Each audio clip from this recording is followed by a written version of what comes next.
اعوذ بالله من الشیطان الرجیم بسم الله الرحمن الرحیم. ګرانو مسلمانانو خویندرونو السلام علیکم ورحمت الله وبرکاته. حمد و ثنا د هغه ذات د پاره چې زمون او د ټول مخلوق د زړونو د رازونو نه خبر دی او هغه داسې کمال والا ذات دی چې په یو وخت کې چې څومره مخلوقات دي د هر یو د حاجت نه خبر دی چې څوک وږی هغه له رزق ورکوي، که څوک تږی هغه له اوبه ورکوي، که د چا څه حاجت وي هغه له حاجت ورکوي، که څوک بیمار وي هغه له شفا ورکوي. او بیا بشمیره درود په خاتم النبیین او خاتم المرسلین زمون په خوږ پیغمبر جناب محمد رسول الله صلی الله علیه وسلم باندې. د هغې نه پس دعا ده چې الله رب العزت دی زمونږ څومره مسلمانان د دنیا په هر ګوټ کې چې دي د هغوی مشکلات دی الله آسان کړي، پریشانیان دی الله د هغوی په خوشحالو کې بدل کړي. زما چې څومره خواږه اورېدونکي دي د دوی چې څه حاجتونه دي الله رب العزت دی د دوی حاجتونه د خپلو خزانو نه پوره کړي. نننۍ وظیفه چې دا ډېره ناشنا وظیفه ده، تاسو به حیران شئ چې داسې وظایف هم شته دی.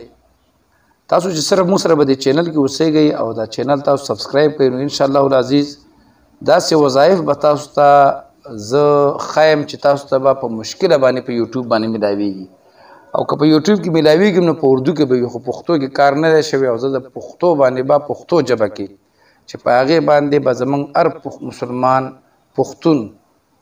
خویندې وروڼه چې دي هغه په هغې پوهېږي. نننۍ وظیفه داسې ښایسته وظیفه ده چې که څوک غواړي چې د هغه پلار یا مور یا کور والا یا بچي وفات شوي دي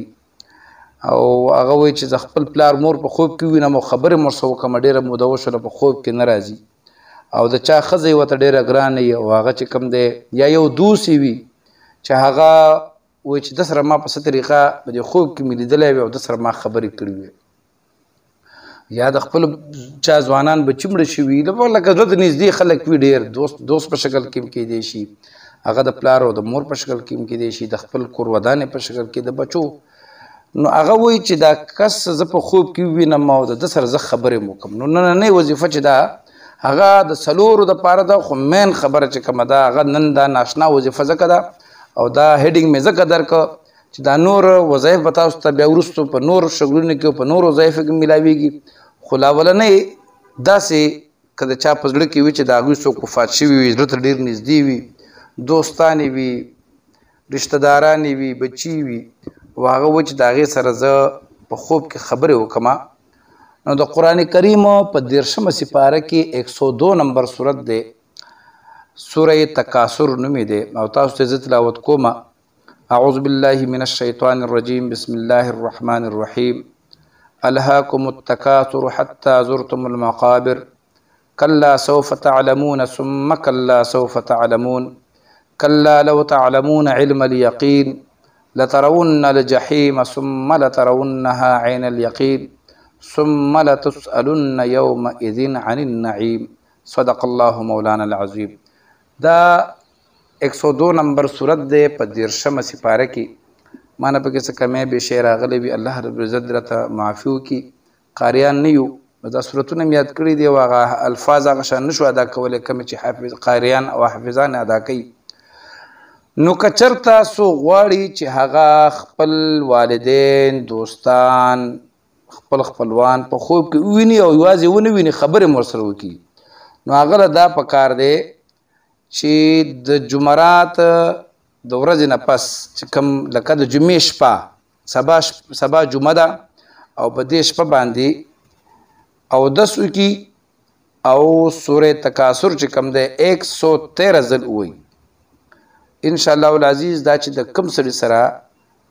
هغه دنیا نه رحلت کړی وي تللی وي او دا د کم سړي سره وایي چې دا په خوب کې زه ووینم هغه غواړي نو انشاءالله العزیز هغه مړی چې کوم دی او وفات شوی انسان چې کوم دی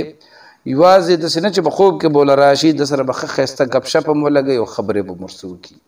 نو هغه د زړه چې کوم دی هغه یو ارمان پوره شي. د دې صورت یو بل چې دی ډېر بهترین کمال دا دی، بعضې سړی دی چې هغه کې د دنیا شوق ډیر زیات وي او د دین شوق ورسره نه وي او هغه ته دا احساس هم وي چې یاره ما بس د دین دا شوق مې زړه کې راغلی وی نو هغه دپاره دا ډېر بهترین دی چې هغه په خپل عادت باندې خفه وي چې دا عادت ما کې ډېر غلط دی خو بیا ته وخت تیر وي نو که چېرته وایي چې زما کې دیني شوق را پیدا شي نو د سحر لمونځ نه بعد دې 3 ځل لکه بالکل په اودس کې دا ناست دی اودس د نه ماتې مغه جومات کې یا کور ته راشي 3 ځل دی سورې تکاثر چې کوم دی دا صورت دی ووایي انشاءالله العزیز د ده په زړه کې به الله رب العزت د خپل دین محبت واچوي او دا د مال دولت ډیر محبت چې کوم دی دا به د نه کم شي انشاءالله مال به الله نه کموي خو د ده چې کومې منډې تړلې دي او هغه منځونه پسې قضا کوي او خپل خوبونه پسې قضا کوي او د شپې خوب نه ورځي دا به ختم شي بعضې انسان کې دا د دې بل کمال دی د دې صورته بعضې انسان کې شومتوب وي کنجوسي وي پکې او د سړي الله ډېر زیات مال ورکړی وي خو چې کله ځان سره کینی سوچ کوي چې دا خو ډېر غلط عادت دی په کار دا دی چې چېرته یو عالم سره کینی او یا چېرته یو ځای کې یو ویډیو واوري د صدقاتو نو هغه په خپل خبره پیمانې وي خو چونکې عادت ډېر خراب شی دی او دا کنجوسي به د کې او زړی غواړي چې مان دا کنجوسي ختم شي خو وسې پې نه کېږي شیطان پې غالب وي نو او زکات او خیر خیرات نه ورکوي نو به څه چل وکړي د سحر لمونځ نه بعد به 21 ځل دا سوره تکاثر چې کوم دی دا وایي انشاءالله العزیز الله رب العزت به د زړه ډېر مالداره کړي سخي به یې کړي د دې مال دولت به زړه پیدا کېږي چې دا ما د الله په لار کې خرچ کولی که څوک پسې راتله په خپله به یې خلکو له وړي او دا صدقات به کوي دا یې درېیم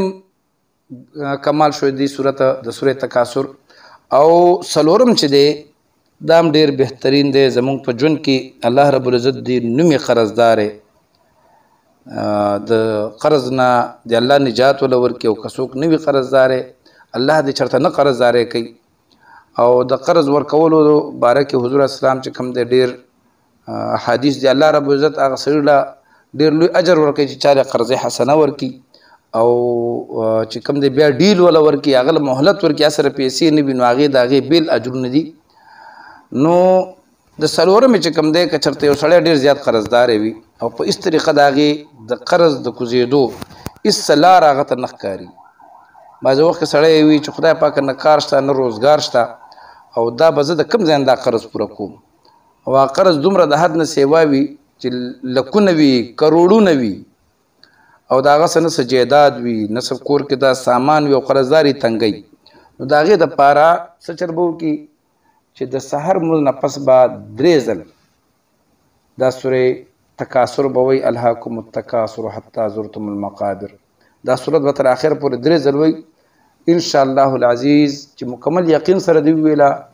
او دا ورځې دی او ګوتې دی په ځان پسې ونه شمارلې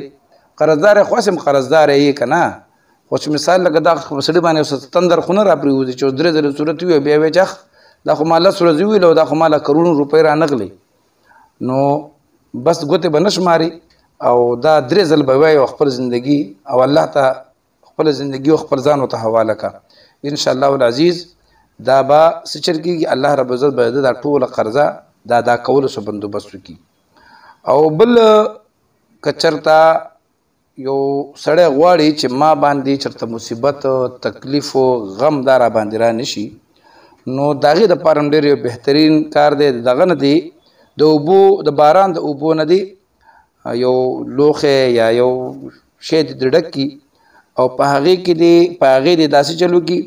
140 ځل دی دا صورت وایي او په هغې دی دم کړي او لږ لږ اوبه ترې روزانه څکي ځکه چې باران خوار وخت نه کېږي نو که چېرته اوبه را کمېدې بیا پکې د بمبي اوبه هم استعمالولی شي نو یو خو به الله رب العزت د الله به مصیبتونه غمونه تکلیفونه د نه به لرې وي او بل پکې د کمال دا دی چې الله رب العزت به دنیاوي مال دولت درله ډېر زیات ورکړي نو تاسو سوچو که یو صورت دی وړوکی صورت دی 10-15 منټ به پرې لګي او د دنیا چې کوم حاجتونه ته چې په امریکا کې او په سعودي عرب او په هغه ځای کې په 10 کالو کې کم مال نشي پیدا کولی یا ته په هر طریقه باندې خپل مشر سره یا دوست سره وفات سره خبر نشي کولی نو په یو صورت باندې خو پای په زرګونو په لکونو کروڑونو برکات دی خو دا څلور چې مې ته وښودل په دې باندې به تاسو عمل وکړئ الله رب العزت به هم دا څلور حاجتونه لازمي پوره کوي زموږ سره زموږ په چینل کې اوسئ ان شاء الله العزیز بهترین وظایفو سره به ستاسو په خدمت کې حاضرېږم. ما په خپلو لویو دعاګانو کې یاد ساتئ. ان شاء الله که ژوند وفا وکړه بیا به یو ځل ستاسو په خدمت کې حاضرېږم. تر هغې پورې اجازت غواړم. د الله په امان.